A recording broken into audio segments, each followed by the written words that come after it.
ਸਤਿ ਸ਼੍ਰੀ ਅਕਾਲ ਲੋਕ ਰਣ ਚੈਨਲ ਪੰਜਾਬੀ ਦੇਖ ਰਹੇ ਸਾਰੇ ਹੀ ਦਰਸ਼ਕਾਂ ਨੂੰ ਜੀ ਆਇਆਂ। ਮੈਂ ਗੁਰਜਿੰਦਰ ਸਿੰਘ ਭੰਗੂ ਤੇ ਮੇਰੇ ਨਾਲ ਰੋਹਤਕ ਦਾ ਜੁੜੇ ਨੇ ਦੀਪਕ ਕੁਮਾਰ ਫੌਜੀ। ਦੀਪਕ ਜੀ ਵੈਲਕਮ। सत श्री अकाल, धन्यवाद वीर जी।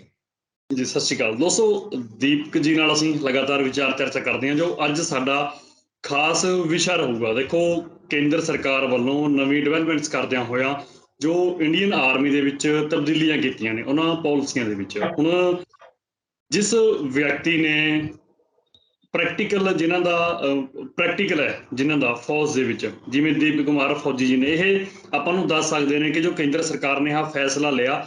ਹਾਲਾਂਕਿ ਜਦੋਂ ਕੇਂਦਰ ਸਰਕਾਰ ਨੂੰ ਲੱਗੇ ਕਿ ਵਿਰੋਧ ਹੋ ਰਿਹਾ, ਕੁਛ ਉਹਨਾਂ ਨੇ ਜੋ ਤਕਨੀਕੀ ਨੇ ਖਾਮੀਆਂ ਨੇ ਉਹਨਾਂ ਦੇ ਵਿੱਚ ਚੇਂਜ ਵੀ ਕੀਤਾ, ਜਿਵੇਂ 21 ਤੋਂ ਲੈ ਕੇ ਉਮਰ 23 ਸਾਲ ਕਰਤੇ, ਛੋਟੀ ਛੋਟੀਆਂ ਹੋਰ ਗੱਲਾਂ ਸੀ। ਪਰ ਫਿਰ ਵੀ ਵੱਡੇ ਲੈਵਲ ਦੇ ਉੱਤੇ ਬੀਜੇਪੀ ਦਾ ਵਿਰੋਧ ਹੋ ਰਿਹਾ ਨਵੀਂ ਪਾਲਿਸੀ ਨੂੰ ਲੈ ਕੇ। ਹੁਣ ਜਿਵੇਂ ਮੈਂ ਜ਼ਿਕਰ ਕੀਤਾ ਕਿ ਜਿਸ ਵਿਅਕਤੀ ਨੇ ਪ੍ਰੈਕਟੀਕਲ ਕੀਤਾ, ਉਹ ਆਪਾਂ ਨੂੰ ਜ਼ਿਆਦਾ ਬੈਟਰ ਤਰੀਕੇ ਨਾਲ ਦੱਸ ਸਕਦਾ ਕਿ ਇਸ ਦਾ ਇੰਪੈਕਟ ਕੀ ਪਊਗਾ। ਇਹ ਅੱਛਾ ਫੈਸਲਾ ਉਹਨਾਂ ਨੌਜਵਾਨਾਂ ਦੇ ਲਈ ਜਿਹੜੇ ਭਰਤੀ ਹੋਣਾ ਚਾਹੁੰਦੇ ਨੇ ਇੰਡੀਅਨ ਆਰਮੀ ਦੇ ਵਿੱਚ, ਜਾਂ ਫਿਰ ਮਾਰੂ ਫੈਸਲਾ ਸਾਬਤ ਹੋਊਗਾ ਜਿਵੇਂ ਪ੍ਰੋਟੈਸਟ ਥਾਂ ਥਾਂ ਹੋ ਰਿਹਾ। ਦੀਪਕ ਜੀ, ਜੋ ਨਵਾਂ ਫੈਸਲਾ ਕੇਂਦਰ ਸਰਕਾਰ ਵੱਲੋਂ ਲਿਆ ਗਿਆ ਇੰਡੀਅਨ ਆਰਮੀ ਤਹਿਤ, ਹਾਲਾਂਕਿ ਬੜੇ ਲੰਮੇ ਸਮੇਂ ਤੋਂ ਗੱਲਾਂ ਵੀ ਚੱਲਦੀਆਂ ਸੀ ਕਿ ਇੱਕ ਨਾ ਇੱਕ ਦਿਨ ਤੁਸੀਂ ਫੌਜ ਦਾ ਵੀ ਨਿੱਜੀਕਰਨ ਕਰ ਦੋਗੇ, ਉਦਯੋਗਪਤੀਆਂ ਦੇ ਹੱਥਾਂ ਦੇ ਵਿੱਚ ਤੁਸੀਂ ਫੌਜ ਦੇ ਦੋਗੇ। ਤੇ ਨਵੀਂ ਪਾਲਿਸੀ ਕੇਂਦਰ ਸਰਕਾਰ ਲੈ ਕੇ ਆਈ। ਤੁਸੀਂ ਖੁਦ ਇੰਡੀਅਨ ਆਰਮੀ ਦਾ ਇੱਕ ਹਿੱਸਾ ਰਹੇ ਹੋ, ਲੰਮੀ ਉਮਰ ਤੁਸੀਂ ਸੇਵਾ ਕੀਤੀ ਹੈ ਦੇਸ਼ ਦੀ। ਕੀ ਪ੍ਰਭਾव ਰਹੂਗਾ ਇਸ ਨਵੀਂ ਪਾलिसी ਦਾ? देखिए वीर जी, जो ये अग्निवीर के नाम से नई योजना लेके आए ना, किसी भी सूरत में ये योजना बिल्कुल भी ठीक नहीं है। नंबर एक बात, सबसे पहले तो एक सोल्जर तैयार होता है जाके 1 साल में, और ये उस सोल्जर को 6 महीने में तैयार कर रहे हैं। 1 साल में भी बड़ी मुश्किल से तैयार होता है एक डिसिप्लिन सोल्जर, जो हमारे देश की बॉर्डर की रक्षा कर सके, जिसपे हम भरोसा कर सके कि हाँ वो बॉर्डर पे खड़े हैं, हम आराम से सो सकते हैं। वो तैयार होने में 1 साल लग जाता है, और ये 6 महीने में तैयार कर रहे हैं। सबसे पहली बात तो जो बेसिक है यहीं पे खत्म होता है इनका। फिर ये बोल रहे कि 4 साल के लिए सेना में नौकरी है। अगर 4 साल के लिए सेना में नौकरी है तो फिर आप बॉर्डर पे किसको भेजोगे? बॉर्डर पे भेजने के लिए कम से कम भी 5 साल की ट्रेनिंग चाहिए बंदे को, और आप डायरेक्ट अगर बॉर्डर पे भेज दोगे या ग्लेशियर में भेज दोगे तो सीधा सीधा बंदे को मारने का तरीका है। अब ये बोल रहे हैं कि उसमें से हम 25% को परमानेंट करेंगे। अगर 4 बंदे भर्ती हो गए और चारों का परफॉर्मेंस एक जैसा है, फिर उन 4 में से कौन से 2 को रखा जाएगा, कौन से 1 को रखा जाएगा? तो ये सीधी सी बात है। इन्होंने बहुत पहले से ये आया था कि इन्होंने निजीकरण हर चीज का कर दिया था, लेकिन इनके हिसाब किताब में सेना फिट नहीं बैठ रही थी। तो एक नया प्रपोजल लेके आए अग्निवीर के नाम से। जब उसका विरोध हुआ तो इन्होंने अमेंडमेंट किया कि 2 साल की छूट दे दी। उसके बाद फिर भी विरोध हुआ तो इन्होंने बोल दिया कि 4 साल के बाद पेंशन आने के बाद, हालांकि पेंशन तो है नहीं, लेकिन रिटायरमेंट जैसे ही मिलती है उसके बाद दूसरी नौकरियों में छूट मिल जाएगी। कैसे छूट मिल जाएगी? नंबर एक चीज तो आप उसके ऊपर एक्स सर्विसमैन का लेवल नहीं लगा रहे हो, वो लगेगा नहीं, 4 साल में कभी भी नहीं लग सकता। तो अगर एक्स सर्विसमैन का लेवल नहीं है तो एक्स सर्विसमैन की वैकेंसी कैसे मिलेगी उसको? यहीं पे इनकी जो कमी है, सबसे बड़ी कमी उजागर होती है, जो ये दूसरा अमेंडमेंट किया है। तीसरी बात ये बोलते हैं कि आने के बाद सीआईएसएफ में या इस आसाम पुलिस में हम स्पेशल छूट देंगे उनको। अरे सीआईएसएफ और आसाम पुलिस में तो वैसे ही पेंशन नहीं है, आर्मी की पेंशन वैसे बंद कर दी। इससे अच्छा तो बंदा अपनी या तो प्राइवेट जॉब करे, नहीं तो उससे अच्छा, सबसे अच्छा कि अपनी खेती करे, खेती को नए नए तरीके से डेवलपमेंट करे और अपने माँ बाप का हाथ बटाए। एक सेना बची हुई थी जिसके अंदर ये भरोसा था लोगों का कि इसमें पेंशन होती है, अगर 15-20 साल हम नौकरी करते हैं तो जिंदगी भर का हमारा खाने पीने का साधन हो जाएगा। उसको भी इन लोगों ने खत्म कर दिया। और नाम का कैसा लेके आए? अग्निवीर। अग्निवीर नाम लेके पूरे देश को जलवा दिया। अब पूरे देश में आग लगी हुई है। अब कहां गई वो मीडिया? जब किसान चले थे तो इन्होंने बोला था खालिस्तानी है, आतंकवादी है। अब इनको क्या बोलेंगे ये? अभी मीडिया बिल्कुल खामोश है, इस बारे में एक शब्द नहीं निकाल रही। क्यों नहीं निकाल रही? क्योंकि सबसे बड़ी कमी तो खुद प्रधानमंत्री साहब ने कर रखी है। सेना के ऊपर अधिकार किसका होता है वीर जी? सबसे सोचने वाली बात है ये। तीनों सेनाओं का कमांडर होता है राष्ट्रपति, आर्मी, नेवी, एयरफोर्स का। राष्ट्रपति एक शब्द नहीं बोल रहा है, प्रधानमंत्री के मन में आ रहा है वो करता जा रहा है। इसका मतलब क्या है? ये तानाशाही है। सेना के मामले में, किसी भी मामले में ना प्रधानमंत्री बोल सकता, ना रक्षा मंत्री बोल सकता, ना गृह मंत्री बोल सकता, सिर्फ राष्ट्रपति बोल सकता है। और राष्ट्रपति खामोश है। प्रधानमंत्री आए दिन नई नई योजना लेके आ रहा है सेना के नाम पे। अभी सेना का ये होगा, अभी वो होगा। कौन सा देश में कौन सा कानून चला हुआ है? बहुत पहले बताया था, एक तानाशाही कानून चला हुआ देश के अंदर, और ये सीधा का सीधा बच्चों को मरवाने के लिए भर्ती कर रहे हैं 4 साल के लिए। ਤੇ ਜਿਵੇਂ ਹੁਣ ਵਿਰੋਧ ਹੋ ਰਿਹਾ ਇਸ ਨਵੀਂ ਪਾਲਿਸੀ ਦਾ, ਉਸ ਵਿਰੋਧ ਨੂੰ ਦੇਖਦਿਆਂ ਕੀ ਲੱਗਦਾ ਕੇਂਦਰ ਸਰਕਾਰ ਬਦਲਾਅ ਕਰੂਗੀ? ਹਾਲਾਂਕਿ ਇਹ ਤਾਂ ਸਰਕਾਰ ਹੀ ਜਾਣਦੀ ਹੈ, ਸਰਕਾਰ ਨੇ ਬਦਲਾਅ, ਜਿਵੇਂ ਦੀਪਕ ਜੀ ਹੁਣ ਵਿਰੋਧ ਹੋ ਰਿਹਾ ਇਸ ਨਵੀਂ ਪਾਲਿਸੀ ਦਾ, ਕੀ ਲੱਗਦਾ ਦੇਸ਼ ਦੇ ਮਾਹੌਲ ਨੂੰ ਦੇਖਦੇ ਹੋਏ ਸਰਕਾਰ ਨੂੰ ਆਹ ਪਾਲਿਸੀ ਬਿਲਕੁਲ ਪਾਲਿਸੀ ਜੋ ਹੈਗੀ ਆ ਵਾਪਸ ਲੈ ਲੈਣੀ ਬਣਦੀ ਹੈ ਪਾਲਿਸੀ, ਜਾਂ ਫਿਰ ਇਹਦੇ 'ਚ ਕੁछ ਕਿਸੇ ਚੇਂਜ ਦੀ ਮੰਗ ਕਰਦੇ ਹੋ ਤੁਸੀਂ? इसमें कोई भी चेंजमेंट नहीं हो सकता। देखिए वीर जी, जैसे 3 काले कानून आए थे, जब देश में विरोध शुरू हुआ था, तो उस समय में भी आप जैसे भाइयों ने बोला था कि सरकार को वापस ले लेने चाहिए कानून। हमने भी बोला था वापस लेना चाहिए, लेकिन सरकार के कान पे जूं तक नहीं रेंगी थी। जब 13 महीने तक किसान बॉर्डर के ऊपर बैठे रहे थे, तब जाके प्रधानमंत्री ने बोला कि मेरी तपस्या में कोई कमी रह गई थी। अभी दोबारा फिर बता रहे हैं, यही प्रधानमंत्री दोबारा फिर टीवी में आएंगे और तपस्या 2 आएगा फिर टीवी के ऊपर कि मेरी तपस्या में फिर से कोई कमी रहेगी। अरे कौन सी कमी रहेगी? तपस्या में कमी नहीं है, ये उल्टे सीधे कानून लाके एक तरह से देश के अंदर अघोषित इमरजेंसी लगी हुई है। जहां दिल किया वहां धारा 144 लगा दी, जहां दिल किया वहां पे लाठीचार्ज कर दिया, जिसको दिल किया उठा के जेल के अंदर डाल दिया। ये चल क्या रहा है देश के अंदर? सबसे पहले हमारे को ये चीज समझनी पड़ेगी। अभी देश की पूरी जनता को भरोसा था एक आर्मी के ऊपर कि हाँ आर्मी है तो हम सुरक्षित हैं। अब उसी आर्मी का निजीकरण किया जा रहा है घुमा के दूसरे तरीके से। लोगों की अभी समझ में नहीं आया निजीकरण कैसे हो रहा है। जैसे 3 काले कानून समझ में नहीं आए थे ना, ऐसे अभी लोगों की समझ में अग्निवीर नहीं समझ में आ रहा है कि अग्निवीर हकीकत में है क्या। अग्निवीर सीधा सीधा सेना का निजीकरण किया जा रहा है। अगर अभी विरोध नहीं हुआ तो बाद में अगर पछताएंगे ये लोग जब ये कानून लागू हो जाएगा। जैसे 3 काले कानून लागू ने अभी क्या, अभी अगर इस कानून को रोक दिया गया तो ठीक है, नहीं रोका गया तो आने वाला समय बहुत ही भयानक होने वाला है देश के लिए। ਨਹੀਂ, ਜਦੋਂ ਅਸੀਂ ਇਹ ਗੱਲ ਕਰਦੇ ਹਾਂ ਕਿ ਨਿੱਜੀਕਰਨ ਦੀ ਵੀ, ਜਦੋਂ ਦੇਸ਼ ਪ੍ਰਾਈਵੇਟਾਈਜੇਸ਼ਨ ਵੱਲ ਤੁਰਿਆ ਹੋਇਆ, ਹਾਲਾਂਕਿ ਅਸੀਂ ਉਦੋਂ ਤੋਂ ਗੱਲ ਕਰਦੇ ਹਾਂ ਜਦੋਂ ਆਰਥਿਕ ਨੀਤੀਆਂ ਦੇ ਵਿੱਚ ਬਦਲਾਅ ਕੀਤਾ ਗਿਆ 1990 ਤੋਂ ਬਾਅਦ, 92 ਤੋਂ ਬਾਅਦ ਵੱਡੀ ਤਬਦੀਲੀਆਂ ਆਈਆਂ, ਤਾਂ ਫਿਰ ਇੱਕ ਗੱਲ ਵਿੱਚੋਂ ਆਵੇ ਨਿਕਲ ਕੇ ਆਉਂਦੀ ਹੈ ਕਿ ਆਰਮੀ ਦਾ ਪ੍ਰਾਈਵੇਟਾਈਜੇਸ਼ਨ ਇੱਕ ਦਿਨ ਨਾ ਇੱਕ ਦਿਨ ਸਰਕਾਰ ਕਰ ਦੂਗੀ। ਪਰ ਦੂਜੇ ਪਾਸੇ ਸਰਕਾਰ ਚੰਗੀਆਂ ਗੱਲਾਂ ਦੱਸਦੀ ਹੈ, ਕੇਂਦਰ ਸਰਕਾਰ ਮੁਤਾਬਕ ਉਹ ਗੱਲਾਂ ਚੰਗੀਆਂ ਹੁੰਦੀਆਂ ਨੇ, ਜਿਵੇਂ ਕਿਸਾਨਾਂ ਨੂੰ ਕਹਿੰਦੇ ਸੀ ਕਿ ਅਸੀਂ ਤੁਹਾਡੀ ਇਨਕਮ ਡਬਲ ਹੋ ਜੂਗੀ, 22 ਤੱਕ ਹੋ ਜੂਗੀ। ਸੋ ਇਸੇ ਮਾਮਲੇ 'ਚ ਉਹ ਕਹਿੰਦੇ ਨੇ ਕਿ ਇਹ ਫੈਸਲਾ ਅੱਛਾ ਫੈਸਲਾ, ਸਮਾਂ ਪਾ ਕੇ ਇਸ ਫੈਸਲੇ ਦੀ, ਜੋ ਅਗਨੀਵੀਰ फैसला ਸਮਾਂ ਪਾ ਕੇ ਇਸ फैसले ਦਾ जो अच्छापन है वो बाहर आ जाऊगा। ये केंद्र सरकार का कहना। देखिए वीर जी, आज तक जितने भी फैसले किए हैं प्रधानमंत्री साहब ने, पता नहीं ये मानव तो है नहीं, महामानव है ये धरती के ऊपर, पता नहीं कहां से अवतार ले लिया, और अवतार भी लिया तो हमारे देश में लिया और हमारे देश का प्रधानमंत्री बन गया। इन्होंने जीएसटी का फैसला किया, किसी की समझ में नहीं आया, किसी व्यापारी की समझ में नहीं आया, लेकिन इनकी समझ में पूरा आ रखा था, देश को बर्बाद कर दिया। नोटबंदी का फैसला लेके आए, किसी अर्थशास्त्री की समझ में नहीं आया, लेकिन ये बोले बहुत अच्छा फैसला है, जनता को मरवा दिया, नोटों को बर्बाद कर दिया, सब कुछ पूरा देश का बर्बाद कर दिया। 3 कानून लेके आए, बहुत अच्छे कानून, पूरा टीवी में दिन रात एंकरों ने भी पूरी बड़ाई की थी। किसानों की समझ में नहीं आ रहा था, लेकिन इस महामानव की समझ में आ रहा था कि मैंने जो फैसला लिया है बहुत अच्छा लिया है।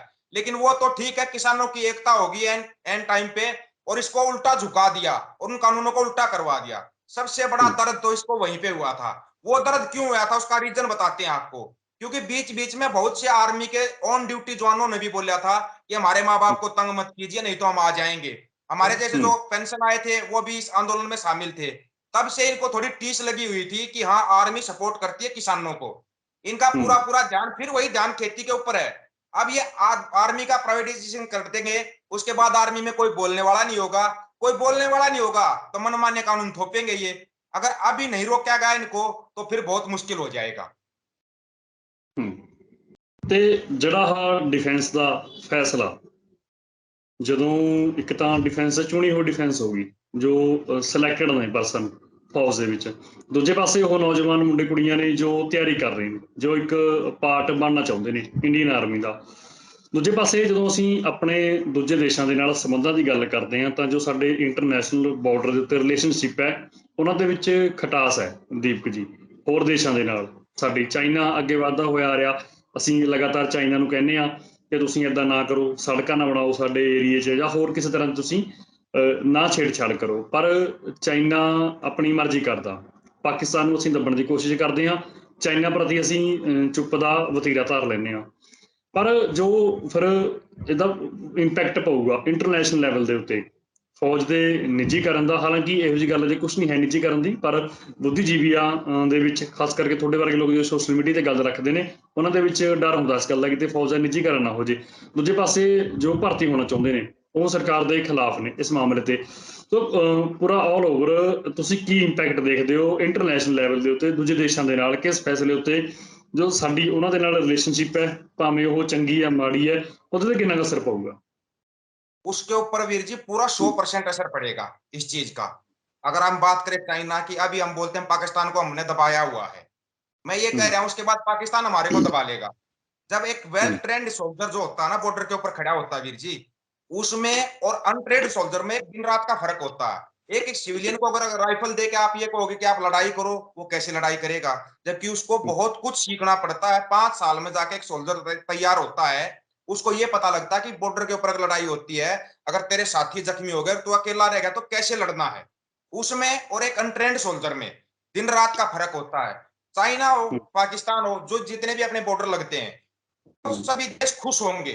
उनको पता है कि हाँ अब देश को पूरी तरीके से बर्बाद कर दिया गया है। अभी तक पूरी दुनिया के अंदर इंडियन आर्मी को एक बहुत ही सम्मानित नजर से देखा जाता था। अब उसी इंडियन आर्मी को बोलेंगे ट्रेंड तो है ही नहीं, अगर ट्रेंड नहीं है तो सोल्जर नहीं है। 4 साल के लिए गए आए गए, ये तो एक तरह का वो बता दिया, ये बोल रहे टूर ऑफ ड्यूटी बोल रहे इसको, जो टीओडी बोल रहे हैं टूर ऑफ ड्यूटी। एक तरीके से उन्होंने जो अपना भ्रमण करने के लिए नहीं जाते, कहीं घूमने के लिए जाते हैं, इसलिए तो इसका नाम टूर ऑफ ड्यूटी रखा गया है। सेना में मतलब घूमने के लिए जाते हैं या देश की रक्षा करने के लिए जाते हैं। इन्होंने तो उसको एक टूरिज्म पैलेस बना दिया, आर्मी को टूरिज्म पैलेस बना दिया, आर्मी नहीं छोड़ा उसको। और जो चाइना है वो तो खुश होगा, पाकिस्तान भी खुश होगा, इसमें कोई दो राय नहीं है। उनको तो खुशी हासिल होगी, उनको पता है अभी आए हैं चले जाएंगे।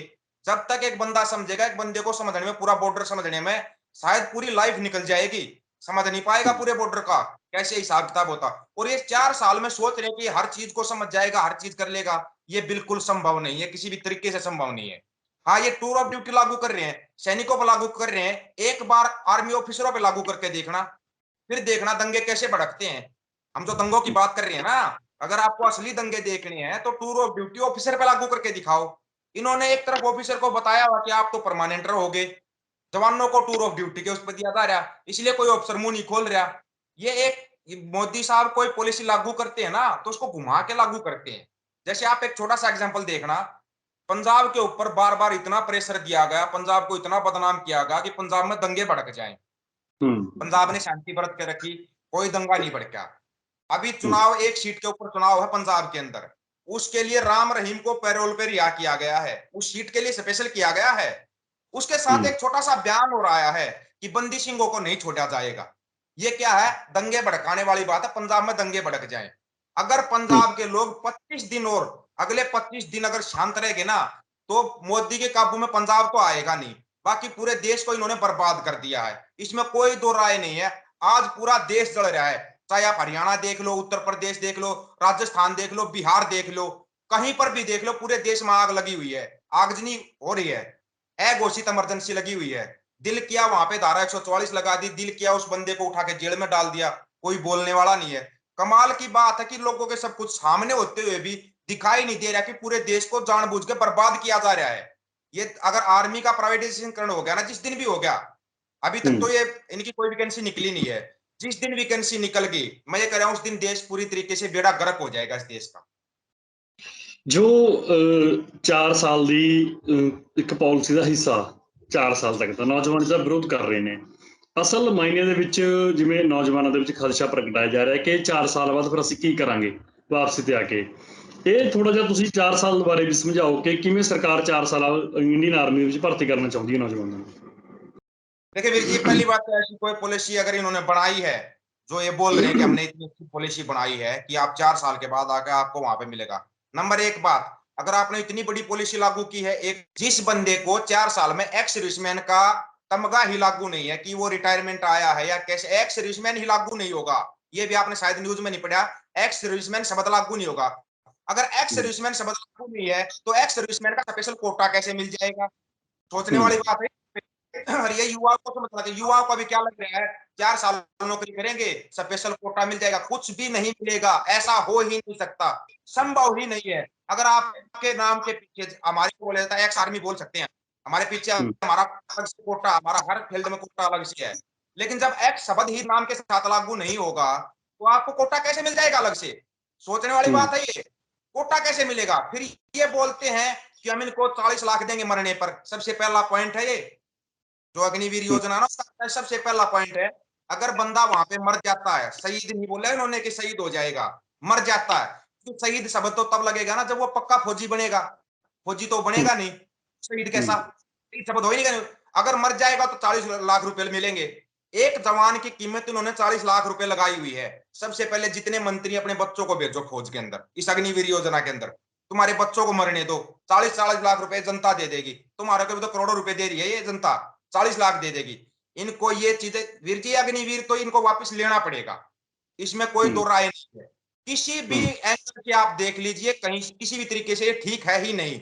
हमारी को तो सिर्फ ये समझ में नहीं आ रहा है कि लोगों की समझ में, कुछ एक युवाओं की समझ में आया है, लेकिन युवाओं को भी एक बात समझनी पड़ेगी। उन्हीं के बीच में दंगा भड़काने वाले लोग घुस जाते हैं, नेतागिरी चमकाने वाले लोग, और वो दंगा फसाद कर देते हैं, नाम इन युवाओं का आएगा। अब जब सीसीटीवी फुटेज निकलेगी, उन युवाओं के फोटो आएंगे, उनके ऊपर केस लग जाएंगे, फिर भर्ती किसको करेंगे? ये बात सोचनी चाहिए मोदी साहब को कि जब पूरे देश में आग भड़की हुई है, तो आपको अगर इस आग को शांत करना है तो आपको बोलना पड़ेगा ठीक है हम इस फैसले को वापस ले रहे हैं। लेना तो ये पड़ेगा, आज नहीं तो कल लेना पड़ेगा, लेकिन तब तक बहुत देर हो जाएगी, पूरा देश जल रहा है। हमारे को नहीं पता प्रधानमंत्री साहब आप कौन से उसमें जाकर सोते हो। आप बोलते थे किसानों से एक फोन कॉल की दूरी पे है, ये देश का युवा है, वो किसान था जो 13 महीने शांतिपूर्वक निकाल गया था। ये युवा है, युवा 13 दिन भी शांति से नहीं निकाल सकता। गर्म खून है, इस बात को वीर जी सभी जानते हैं। गर्म खून है, दिल में दर्द है। सबसे बड़ा दर्द इस बात का है, आप एक बात देखो, पिछले 24 घंटे के दौरान 72 बच्चों ने सुसाइड कर लिया। उसका रीजन सुनना, क्यों किया सुसाइड? इससे पहले जो भर्ती हुई थी, आर्मी की भर्ती हुई थी, उसमें फिजिकल मेडिकल एग्जाम सब कुछ हो गया था, और वो युवा अपने आप को भर्ती मान गए थे कि हम भर्ती हो गए। लेकिन इनको तो चाहिए था ना बिना पेंशन वाला सैनिक चाहिए था, उस भर्ती को कैंसिल कर दिया। जैसे ही वो भर्ती कैंसिल हुई, हमारे रोहतक में भी 5-6 बच्चों ने सुसाइड किया। ऐसा करके मतलब के 74-75 बंदे सुसाइड कर चुके हैं। भगवान जाने मोदी साहब ऐसी योजनाएं कहां से लेके आते हैं, जिसमें जिसके लिए योजना लेके आते हैं वही सुसाइड कर रहा है, वही इसका विरोध कर रहा है। फिर ये योजना किसके लिए लेके आए हैं? ये कुछ समझाएंगे आप? एक बार बताएंगे प्रधानमंत्री साहब, एक बार टीवी में आकर मन की बात में बोल कर बता दो, इस अग्निवीर के कोई 2 फायदे बता दो वीर जी, कि ये 2 फायदे हैं इसके, हम इसके 1000 कमियां गिनवा सकते हैं। उसके लिए बोलने को ये तैयार नहीं है। ये सीधा सीधा क्या है, ये ट्रेंड वो कर रहे हैं, आतंकवादी तैयार कर रहे हैं एक तरह से। 4 साल के बाद जब बंदा आएगा, अगर उसको दूसरी नौकरी नहीं मिली तो क्या करेगा? क्या उसके पास कोई ऑप्शन है?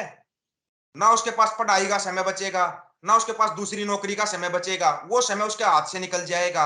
और जो युवा है वो आगे निकल जाएंगे। वो फ्रस्ट्रेशन में बच्चा क्या करेगा फिर? या सुसाइड करेगा, या चोरी डकैती लूट खसोट करेगा, एक ही काम करेगा। अभी तो जो नॉर्मल बंदा चोरी डकैती करता है, वो तो पुलिस के काबू में नहीं आ रहा है। अगर एक ट्रेंड बंदा चोरी डकैती करेगा तो कैसे काबू में आएगा? बहुत से पहलू है, इसकी कमियां ही कमियां हैं, इसमें खासियत एक भी नहीं है अग्निवीर योजना में।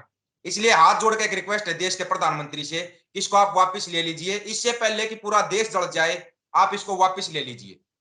बिल्कुल दीपक जी, बहुत बहुत शुक्रिया विचार रखने के लिए, धन्यवाद। धन्यवाद वीर जी। जी दोस्तों, ਸਾਡੇ ਨਾਲ ਜੁੜੇ ਹੋਏ ਸੀ ਰੋਹਤਕ ਤੋਂ ਦੀਪਕ ਕੁਮਾਰ ਫੌਜੀ ਜੀ। ਤੁਸੀਂ ਦੇਖਦੇ ਰਹੋ ਤੁਹਾਡਾ ਆਪਣਾ ਚੈਨਲ ਲੋਕ ਰਣ ਚੈਨਲ ਪੰਜਾਬੀ। ਧੰਨਵਾਦ।